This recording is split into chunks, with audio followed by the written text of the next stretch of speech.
जी अस्सलाम वालेकुम। मैं डॉक्टर मुबस्सिर फ़िदा हूँ। मैं यहाँ पे प्रोफेसर ऑफ आर्थोडोंटिक्स खान यूनिवर्सिटी में हूँ।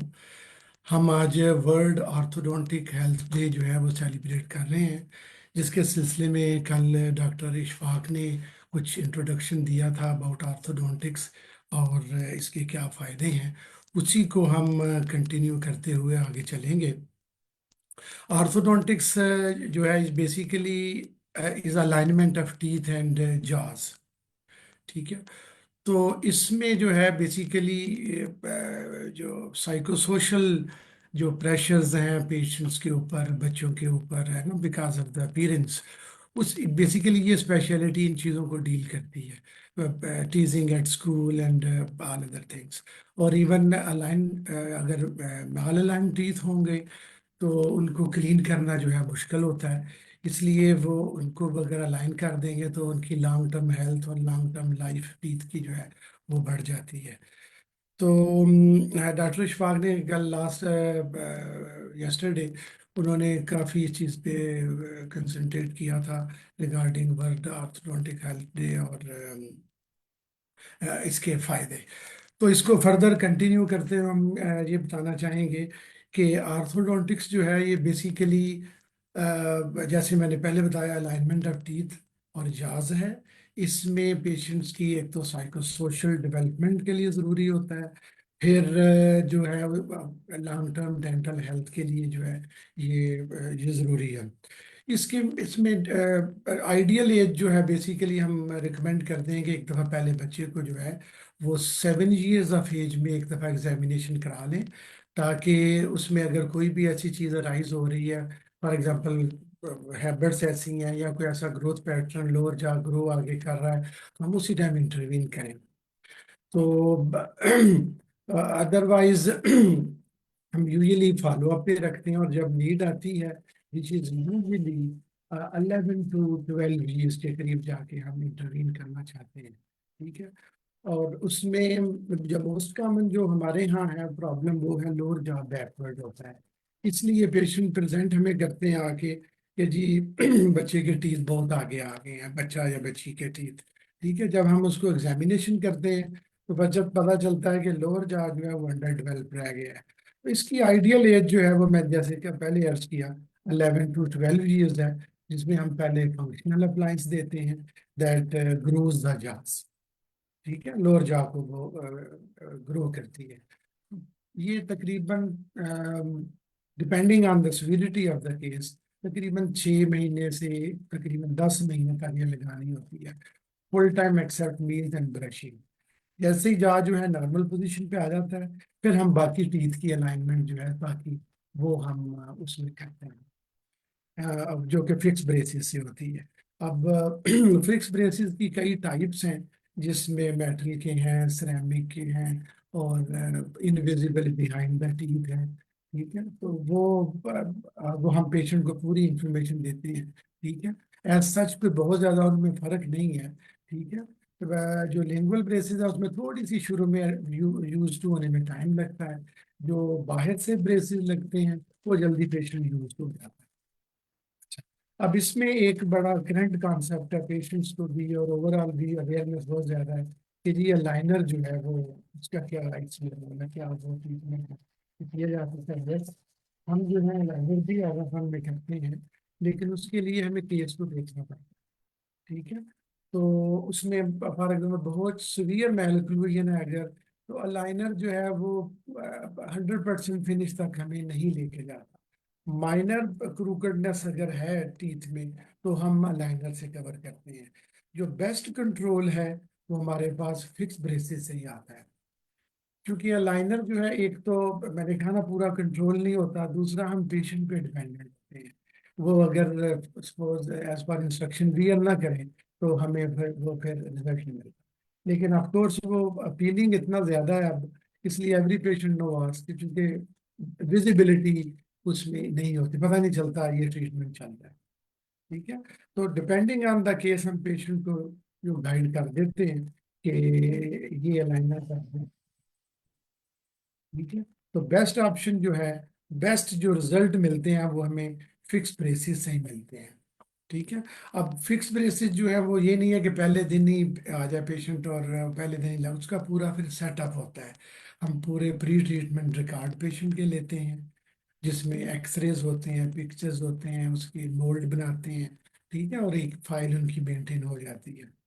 उसके बाद उसके नेक्स्ट विजिट में जाके हम पहले यूजुअली स्टेप वाइज ब्रेसेस लगाते हैं, पहले अपर आर्च में generally speaking, and then after couple of months फिर लोअर आर्च में आते हैं। ठीक है, लेकिन इसमें ऐसा सच कोई, ये अपनी अपनी प्रेफरेंस है। साइमल्टेनियसली दोनों आर्च में लग जाएं तो ये गलत नहीं है।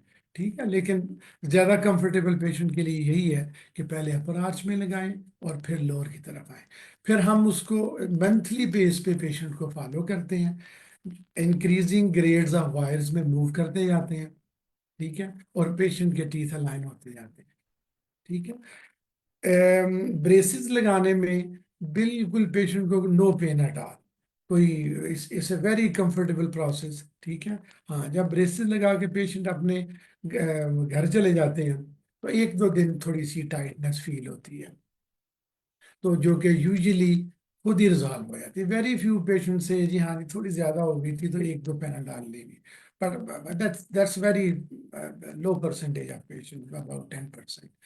तो फिर हम मंथली फॉलो करते हुए उसको जो है फिनिश करते हैं। उसके बाद हम फिर अलाइनमेंट पे आते हैं। Generally speaking braces treatment takes about 2 years। ठीक है, ज्यादातर केस इस कैटेगरी में फॉल करते हैं।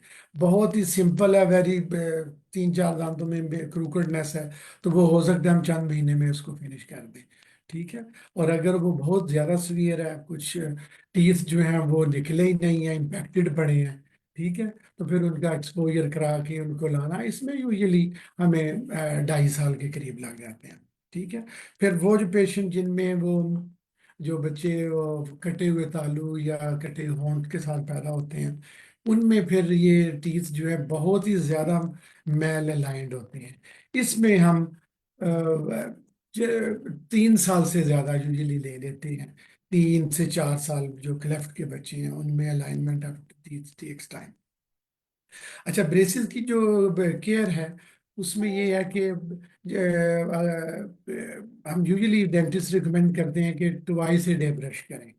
ठीक है, एक सोने से पहले और दूसरा नाश्ते के बाद 2 to 3 मिनट जरूर जो है ये आप अपने बच्चों को और जितने भी हैं पेशेंट्स हैं, फैमिलीज हैं, ये रिकमेंडेड है। अगर ब्रेसेस लगे हों तो फिर then we recommend after every meal. ठीक है, क्योंकि ब्रेसेस हैं तो थोड़ा सा ज़्यादा फूड ट्रैप होएगी है और उनको निकालना जो है वो ज़रूरी होता है। तो जनरली बस एवरी एवरी मील के बाद उसको करते रहें। ठीक है, तो वो बिल्कुल सीमलेस चलती है ट्रीटमेंट। ठीक है। अच्छा, इसमें जब हम फिनिशिंग के करीब आते हैं ब्रेसेस में, तो कुछ हमें रबर बैंड्स, कुछ इलास्टिक लगाने होते हैं, रिकमेंड करने होते हैं to the patient, so that final bite जो है वो सही तरह बैठ जाए। जितनी बाइट अच्छी तरह बैठेगी उतना ही फिर उसमें रिलैप्स के चांसेस बहुत कम होते हैं। ठीक है, तो वो elastic close end of treatment होता है, वो हम यूजुअली पेशेंट को समझा देते हैं कि आपने इस दांत से लेके इस दांत तक को लगाना है, तो उसको मिरर में डेमोन्स्ट्रेट करते हैं, फिर पेशेंट खुद प्रैक्टिस करता है और वो उसको लगा लेते हैं। तो this remains, compliance remains very important, जैसे फंक्शनल प्लान्स ने बताई, इसी तरह ये इलास्टिक्स में भी कंप्लाइंस का जो है बहुत रोल होता है। ठीक है, जब हम ब्रेसिस की ट्रीटमेंट फिर जब फिनिश हो जाती है, उस टाइम अगेन फिर हम सारे वो रिकॉर्ड, पोस्ट ट्रीटमेंट रिकॉर्ड लेके पेशेंट्स को हम रिटेनर लगाते हैं। तो standard of care right now इस वक्त जो रिटेनर्स का है वो लोअर में फिक्स रिटेनर होता है फ्रंट टीथ पे, और अपर में हम रिमूवेबल रिटेनर जो है क्लिप टाइप वो हम दे देते हैं। ठीक है, जो फिक्स रिटेनर है हमारा आगहान यूनिवर्सिटी में प्रोटोकॉल है कि हम उसको 5 years के लिए रख देते हैं। ठीक है, और वो यूजुअली कोई प्रॉब्लम नहीं होता उसमें है, with in 1 week patient forgets हाँ या कोई चीज़ भी लगी हुई है इसमें। ठीक है, हाँ उसकी हाइजीन रिमेन्स वेरी क्रिटिकल, वो हम गाइड करते हैं कि रिटेनर के ऊपर भी जो है वो पेशेंट ब्रश करते रहें। ठीक है, और यूजुअली हम 6 मंथली बेसिस पे देखते हुए 5 years के बाद उसको निकाल लेते हैं ज्यादातर केसेस में। जो रिमूवेबल रिटेनर होता है उसमें जो जो हम कह रहे हैं कि अपर में हम रिमूवेबल दे सकते हैं, तो उसको जनरली सुबह पहले फुल टाइम लगाना होता है except meals and brushing 6 months. फिर नेक्स्ट 6 मंथ्स उसको हम एट होम कर देते हैं, फिर एट नाइट फिर अल्टरनेट इस तरह टेपर ऑफ करते हुए उसको भी हम फिर जो है वो उसको कहते हैं retainer part of treatment is finished. ठीक है, लेकिन फिर भी हम 6 monthly follow up after retention भी उसको रखते हैं, ताकि इन केस अगर कोई चेंज, एक डायनामिक एक्चुअली बाइट का सिलसिला है कि अगर कोई चेंज अगर आती है तो उसको हम फौरी तौर पे फिर हम टैकल कर लेते हैं। तो this is all about generally in in A nutshell braces की ट्रीटमेंट। और फिर कुछ पेशेंट ऐसे हैं कि कहते हैं जी हमें हेडेक हो रहे हैं। ठीक है, और हेडेक जो है वो जो उनके न्यूरोलॉजिस्ट या फिजिशियंस है वो कहते हैं यार कोई मेडिकल प्रॉब्लम नहीं है। जब हम टीथ को देखते हैं तो उनमें इतनी ज़्यादा सीवियर मेल अलाइनमेंट हो रही होती है कि पेशेंट एक बाइट जो है वो कर ही नहीं पा रहा होता। ठीक है, डिफ्लेक्ट कर रहा होता है उनका लोअर जा। ठीक है, because of mail align teeth. तो जब डिफ्लेक्ट करता है मसल्स टेंस होते हैं, तो जो जॉइंट हैं जो कि जबड़े के जहाँ ये कान के आगे होते हैं तो वो स्ट्रेस होते हैं। ठीक है, वहां से पेन स्टार्ट होता है और पेशेंट से हेडेक। तो ऐसी सूरतों में भी जब आपको मेडिकल सारे रूल आउट कर दें कि कोई ईएनटी प्रॉब्लम नहीं है, कोई न्यूरोलॉजी का प्रॉब्लम नहीं है, तो फिर इस एडवाइजेबल कि आप एक दफ़ा अपना आर्थोडोंटिक एग्जामिनेशन जरूर कराएं कि कोई ऐसी क्रूखटी तो नहीं है कि जिस वजह से ये प्रॉब्लम आ रहा है। हम उनको अलाइन करते हैं। ठीक है, पहले पहले मेनली सिम्टम्स को रिलीफ देते हैं कोई नाइट गार्ड दे के, ताकि जो वो जॉइंट स्ट्रेस हुआ है उसे पहले उसे स्टेबलाइज करें। जब वो स्टेबलाइज हो जाता है उसके बाद फिर हम ब्रेसेस लगा के जिस वजह से वो डिफ्लेक्शन आ रही थी लोअर जा की यानी कि वो क्रूकेड टीथ की वजह से, उनको हम अलाइन करते हैं एंड यूजुअली पेशेंट जो है उसके बाद ठीक रहता है। और protocol again remains the same. ठीक है, जनरली 2 इयर्स लगा के फिर रिटेनर, फिर 6 मंथली फॉलो अप करते हुए उसको हम आगे चलते हैं। ठीक है, तो I think this is all about generally about orthodontics. ठीक है, आपके कोई क्वेश्चन हो तो I will be happy to answer. Thank you very much.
अभी एक क्वेश्चन आया कि टूथ कैप जो है, अगर जो कोई टीथ ब्रेक हो जाए तो उसके बारे में कुछ गाइड करें। वैसे तो ये है रेस्टोरेटिव डेंटिस्ट्री का टॉपिक है। ठीक है, तो जनरली आपको इसको मैं आपको बता देता हूँ कि अगर टीथ ब्रेक हो जाए और वो रिस्टोरेबल हो बाय फिलिंग और बाय रूट कनाल ट्रीटमेंट। ठीक है, तो उसके फौरन बाद फिर जो है वो कैप रिकमेंड किया जाता है। ठीक है, और वो उसको अदरवाइज चूंकि टीथ ब्रिटल हो जाते हैं, ठीक है, रूट कैनाल ट्रीटेड टीथ, तो उसलिए उसको अगर कैप दे देते हैं तो वो फिर स्ट्रांग हो जाता है। उसके बाद वो कंफर्टेबल, अगर आप जैसे नेचुरल टीथ की केयर करेंगे उसकी भी करेंगे तो वो भी फिर लाइफ लॉन्ग चलता है if properly treated and done. I hope this answers the query.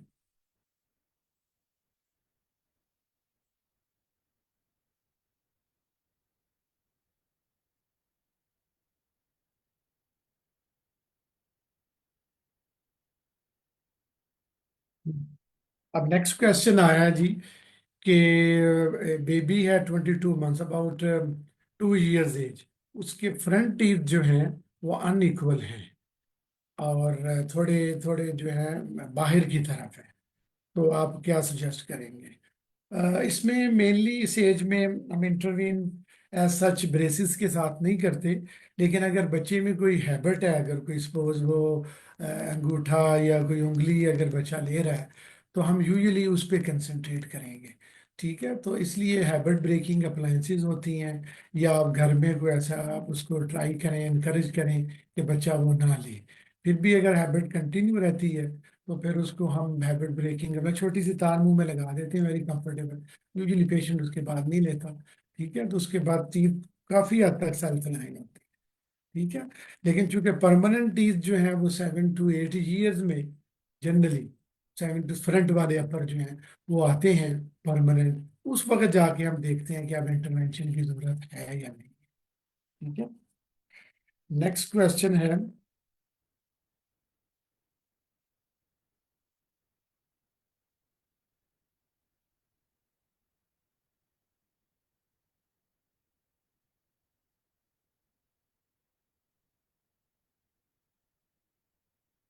कि गम जो है वो 30 के बाद उनकी हेल्दी कैसे उनको रखा जाए 30 के बाद।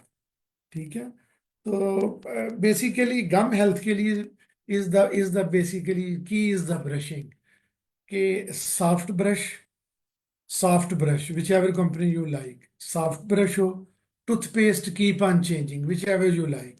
ठीक है, सोने से पहले और नाश्ते के बाद 2 to 3 मिनट्स दें, प्रेफरेबली रोटेटिंग स्ट्रोक्स या वर्टिकल स्ट्रोक्स थे, यानी ऊपर वाले दांत हैं तो ऊपर से नीचे क्लीन हो, नीचे वाले दांत हैं नीचे गम पे रख के ऊपर की तरफ ब्रश लाएं। ठीक है, दैट यूजुअली हेल्प्स। ठीक है, और अगर उनमें कोई ब्लीडिंग कोई रिसेशन हो रही है कंटिन्यू, एक दफ़ा डेंटिस्ट को जरूर चेक कराएं, हो सकता है कोई प्लाक कैल्सिफाइड हो गया और टार्टर बने हों, तो उसकी एक दफ़ा प्रोफेशनल क्लीनिंग हो जाएगी। क्लीनिंग के बाद यही ब्रशिंग का टेक्निक है, तो दैट विल बी हेल्पफुल। फिर है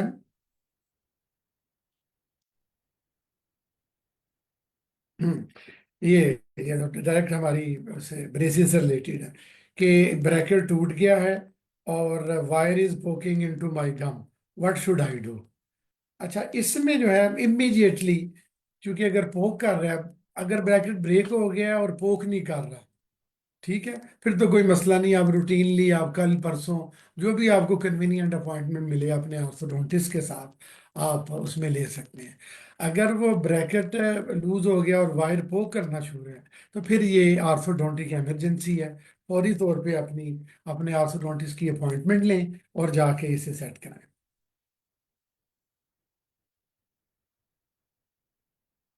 हम्म।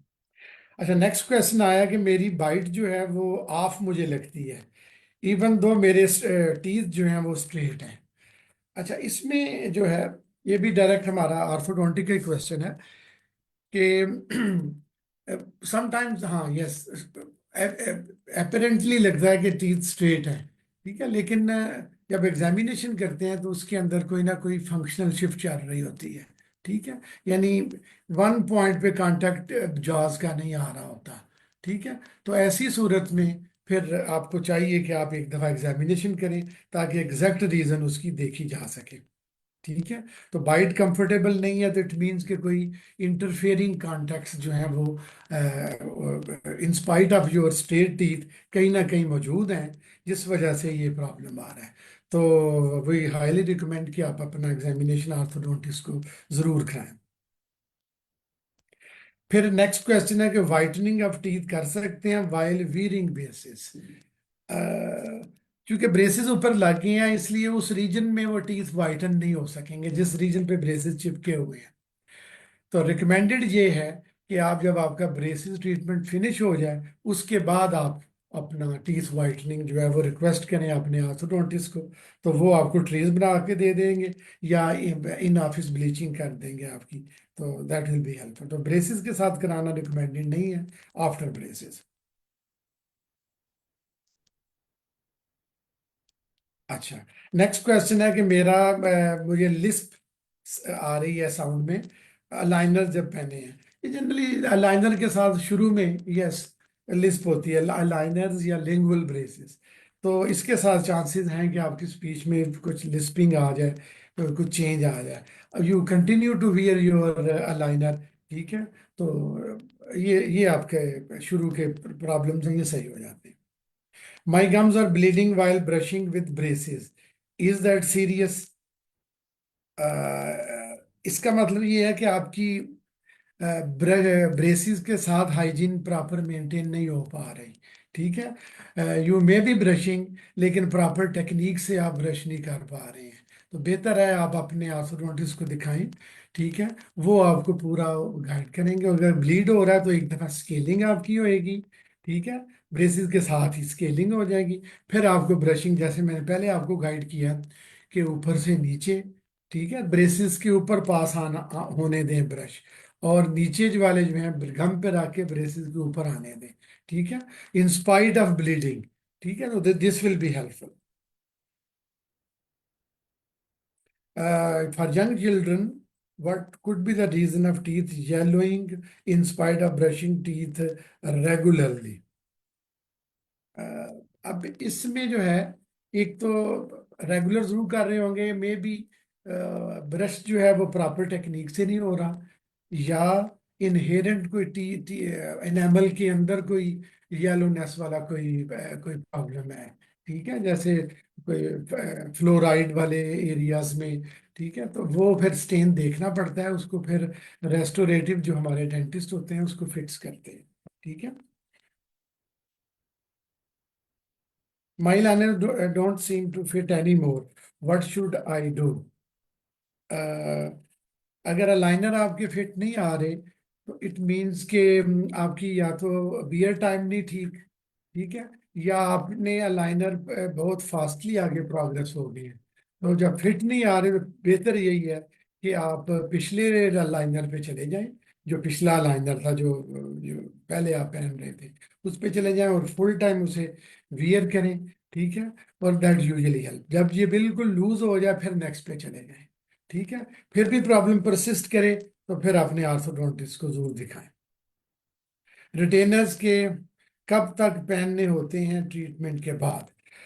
हमारा आगा खान में प्रोटोकॉल है जी, कि हम लोअर में fix retainer in every patient at least 5 years, ठीक है, 6 मंथली फॉलो करते हैं और उसके बाद निकालते हैं। अपर अगर रिमूवल दिया हुआ है तो उसको पहले 6 मंथ फुल टाइम, फिर 6 मंथ एट होम, फिर एट नाइट, इस तरह टेपर ऑफ करते हुए 2 years में वो खत्म हो जाता है। But it depends on the case कि आपने स्टार्ट कहाँ से लिया था, ठीक है। उसके मुताबिक फिर रिटेंशन पूरा प्लान होता है, जो कि पेशेंट को शुरू में ही हम कन्वे कर देते हैं।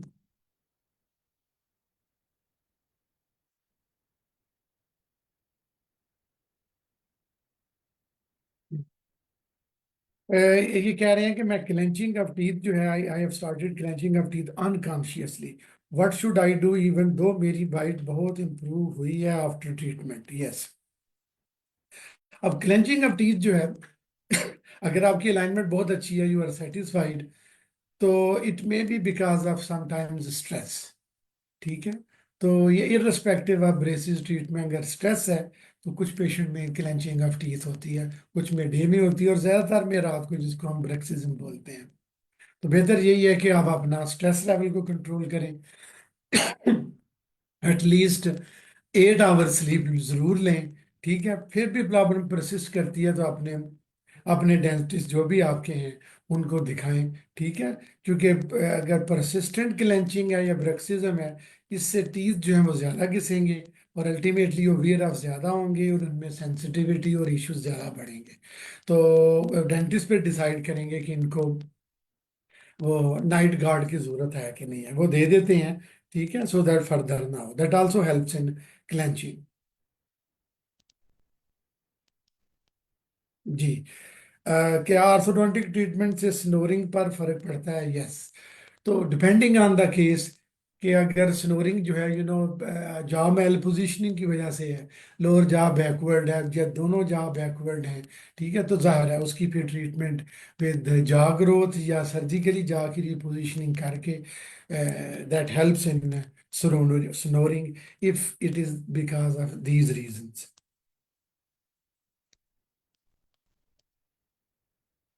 My retainers feel tight in the morning. Does that my teeth are shifting? Not really.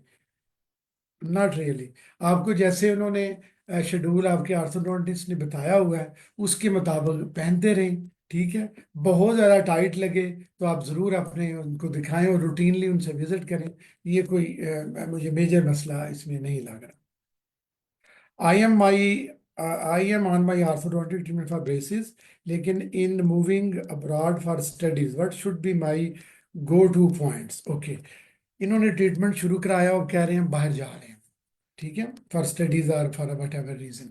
उसका पूरा जो है जो जिनसे ये रेसेस करा रहे हैं उनसे पूरा अपना जो रिकॉर्ड है वो लें। ठीक है। कौन सा उन्होंने ब्रेस्ट का प्रिस्क्रिप्शन लगाया वो लें। और जहां आप जा रहे हैं वहां की हर आर्थोडोंटिस्ट के पास लिस्ट होती है। ठीक है। The list of qualified orthodontist wherever you are moving. ठीक है। वो पूरा आपको रिकॉर्ड बना के देंगे। Then you can continue over there. ठीक है। तो बेसिक ट्रीटमेंट चूंकि यूजली लंबी है, पेशेंट्स डू मूव स्टडीज के लिए डिफरेंट पर्पज के लिए, तो there is a set protocol of transfer of orthodontic patients. ये ऐसा कोई प्रॉब्लम नहीं है।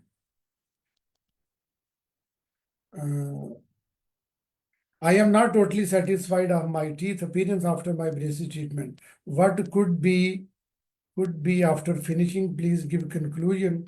Do mention कि AKU में क्या क्या सर्विसेज प्रोवाइड की जा रही हैं। जी। ये कह रहे हैं कि ट्रीटमेंट इनका हुआ है, लेकिन ये सेटिस्फाइड नहीं है। तो बेहतर यही है कि आप अपने जो जिन्होंने भी ट्रीटमेंट किया है उनसे आप अपने कंसर्न शेयर करें। ठीक है। और ही और she will understand your concern और उसको पूरी कोशिश की जाएगी कि रेक्टिफाई करें। और इन्होंने ये कहा है कि आपके यहाँ क्या प्रोटोकॉल है, मेंशन की क्योंकि में क्या सर्विसेज प्रोवाइड की जाती हैं। हमारे यहाँ ब्रेसिस की ऑल वैरायटी ऑफ सर्विसेज हैं। ठीक है। हम यानी कि ग्रोथ अप्लायंसेज हैं हमारे यहाँ। ठीक है। जो ग्रोइंग एज में है। फिक्स ब्रेसिस हैं, चाहे आप मेटल के लगवाएं या लीस्ट विजिबल आप सिरेमिक के लगवाएं।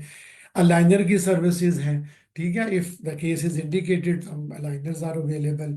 आपको अगर हेडेक TMJ के प्रॉब्लम्स है because of malaligned teeth, वो हम आपको सारे उसका ट्रीटमेंट आपको देंगे। सही है। नाइट ग्राइंडिंग है, क्लेंचिंग है। तो every aspect of orthodontic treatment है, पूरी हमारा यहाँ टीम है। ठीक है। हर पेशेंट का हम यहाँ पे प्री ट्रीटमेंट रिकॉर्ड लेते हैं, तो पूरा जो प्रोटोकॉल है उसके मुताबिक फिर पोस्ट ट्रीटमेंट देते हैं। Then and we do share pre and post records with the patient से। ठीक है। सो दैट दे अंडरस्टैंड कि हमने उनका क्या उनकी कंट्रीब्यूट किया है in their dental health and smile. ठीक है। और कोई क्वेश्चन है तो I will be happy to answer.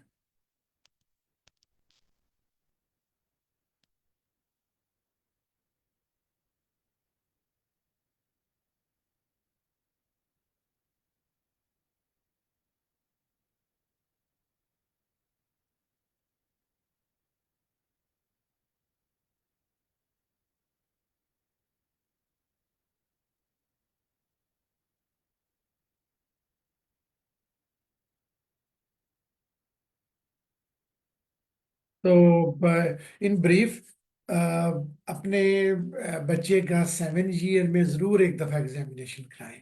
Very rarely हम 7 ईयर बेसिस रिकमेंड करेंगे, लेकिन अगर कोई हैबिट रन कर रही है या कोई ग्रोथ पैटर्न ऐसा चल रहा है तो हम उसी वक्त पे आपको जो है वो पेरेंट्स को गाइड कर देंगे कि इसको कि अभी क्या इंटरवेंशन की ज़रूरत है या नहीं है, और कब कब हम उसका फॉलो अप करेंगे। ठीक है। तो timely intervention is always good. ठीक है। बट ब्रेसिस ट्रीटमेंट जो है बेसिकली इसमें कोई एज लिमिट नहीं है। If the teeth are healthy तो हम at any age, I mean 60 70 we have treated patients here. ठीक है। तो उसमें आप एनी से स्टेज ऑफ योर लाइफ में हैं और अभी कॉन्शियस हैं कि यार नहीं, स्माइल में रिलक्टेंस है। ठीक है। बिकॉज ऑफ क्रूकेड टीथ, आप आके मशवरा लें, अपने ऑर्थोडोंटिस्ट से लें, हमसे आके लें, wherever you feel comfortable. तो पूरा आपको आपका सोल्यूशन देंगे। ठीक है। तो बेसिकली इन कंक्लूजन, आपकी जो ब्रेसिस ट्रीटमेंट है, अलाइनमेंट ऑफ टीथ है, ये आपकी कॉन्फिडेंस के ज़रूरी है, साइको सोशल रीजन के लिए ज़रूरी है, ये आपकी डेंटल हेल्थ के लिए ज़रूरी है। ठीक है, उनकी लॉन्जेविटी ऑफ टीथ जो है उसकी, उसके लिए ज़रूरी है। फ्यूचर में कोई हेडेक्स ना आ जाए उसके लिए ज़रूरी है। कोई प्रोन टू ग्राइंडिंग वाले या क्लेंचिंग जैसे सवाल आया, ब्रक्सिज्म का केस है, ठीक है, तो उसको प्री एम्प्टिव ट्रीटमेंट करना उसके लिए ज़रूरी है। ठीक है। और अगर किसी के कोई भी किसी स्टेज में भी जाकि मेल पोजिशनिंग है, ग्रोइंग एज है, तो हम ग्रोथ अप्लायंसेस के ट्रीट करेंगे। अगर वो ग्रोइंग एज नहीं है तो फिर कॉस्मेटिक सर्जन के साथ मिलके, जो हमारे मैक्सिलोफेशियल सर्जन होते हैं, हम ब्रेसेस और कम्बिनेशन करके बिल्कुल वो उसको बिल्कुल harmonious profile and harmonious teeth हम देते हैं। ठीक है। और सर्जरी ऐसी चीज है, इसमें अगर की जाए कॉस्मेटिक, बिल्कुल कोई wound mark on the face बिल्कुल नहीं होता। It's already done inside the mouth, under GLA जाके और उसको करते हैं। ठीक है। Thank you very much for your time. If और कभी भी आपको हमारी सर्विसेज चाहिए हो आगा खान में, ठीक है, हम एज ए टीम वर्क हम करते हैं। ठीक है। मी, डॉक्टर रशना, डॉक्टर अशफाक, ये सारे हम आगा खान में, डॉक्टर इरफान कमरुद्दीन, ये सारी सारी हमारी टीम है पूरे आगा खान नेटवर्क में। आप जहाँ चाहें आप जाके अपने कंसल्टेशन लें। करीमाबाद है, खारादार है, गार्डन है, हमारे क्लिफ्टन मेडिकल सर्विसेज हैं। ठीक है, क्लिफ्टन में मेन आगा खान है। हर जगह पे एक आर्थोडोंटिस्ट आपको जरूर मिलेगी। यहाँ हमारी प्रोग्राम डायरेक्टर ऑर्थोडोंटिक्स की डॉक्टर रचना है। Wherever you feel comfortable, आपको पूरा गाइड किया जाए। ठीक है। Thank you very much for patient listening. Thank you.